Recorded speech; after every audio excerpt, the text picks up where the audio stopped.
बृहस्पतिवार व्रत की कथा प्रारंभ।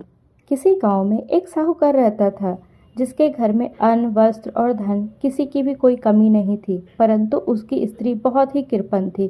किसी भिक्षार्थी को कुछ देना नहीं चाहती थी, सारे दिन घर के कामकाज में लगी रहती। एक समय एक साधु महात्मा बृहस्पतिवार के दिन उनके द्वार पर आए और भिक्षा की याचना की। स्त्री उस समय घर के आंगन को लिप रही थी। इस कारण साधु महाराज से कहने लगी कि महाराज, इस समय तो मैं घर लीप रही हूँ, आपको कुछ नहीं दे सकती, फिर किसी अवकाश के समय आना। साधु महात्मा खाली हाथ चले गए।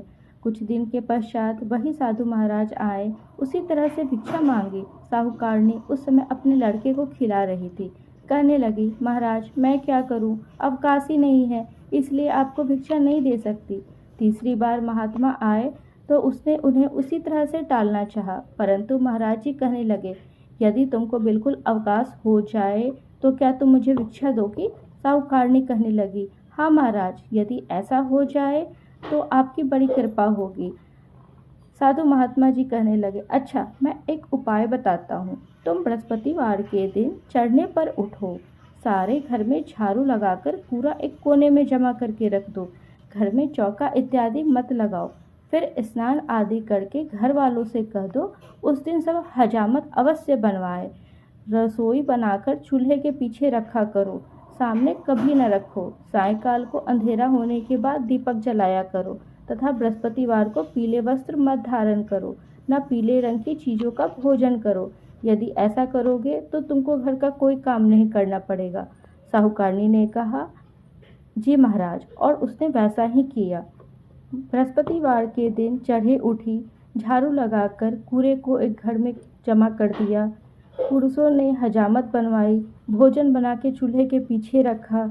यह सब बृहस्पतिवारों को ऐसा ही करती रही। अब कुछ काल के बाद उसके घर में खाने को दाना न रहा।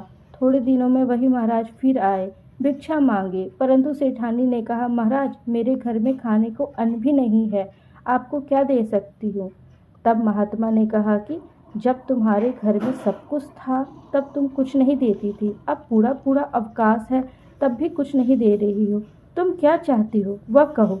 तब सेठानी ने हाथ जोड़ प्रार्थना की, महाराज अब कोई ऐसा उपाय बताओ, मेरे पहले जैसा धन्य धान्य हो जाए। अब मैं प्रतिज्ञा करती हूँ, अवश्य मैं जैसा आप कहेंगे वैसा ही करूँगी।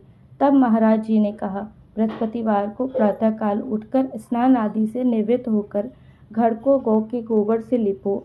घर के पुरुष हजामत ना बनवाए, भूखों को अन्न जल देती रहा करो।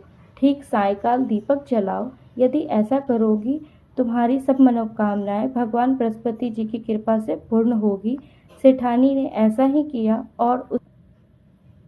और उसके घर में धन्य धान्य वैसा ही हो गया जैसा कि पहले था।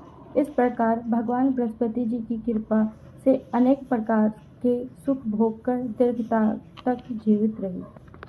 जो मनुष्य इस कथा को पढ़ता या सुनता है उसके सब पाप बृहस्पति जी महाराज की कृपा से नष्ट हो जाते हैं। बोलिए बृहस्पति भगवान की जय, विष्णु भगवान की जय।